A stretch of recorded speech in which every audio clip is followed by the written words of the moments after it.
Hello guys, today I will show you how to add a customer browser icon, that is Favicon, to a Squarespace. So, in order to add a Favicon to your website, you'll have to first of all navigate to squarespace.com, log in using your user credentials, and you'll be on this page. Now after successfully logging in, you'll have to navigate to your website, then click on the settings icon at the bottom left of the screen.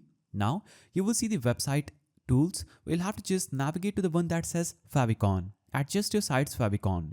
Click on that option and it will show up this page. Here, you can upload an icon to display in the browser tab next to your site title to help make your site more recognizable. Now, simply click on this plus icon that is add a Favicon button here under default. Now, choose upload file, or you can also select from library. When you choose upload file, it will open up your PC's directory, but you'll have to just navigate to the logo that you want to upload, that is a Favicon.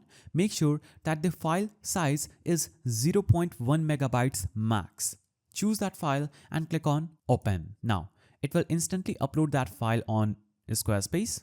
Now you also get another option that is dark mode, that is optional. So you can add one more Favicon that will be displayed when the visitor of your website is using dark mode on their browser.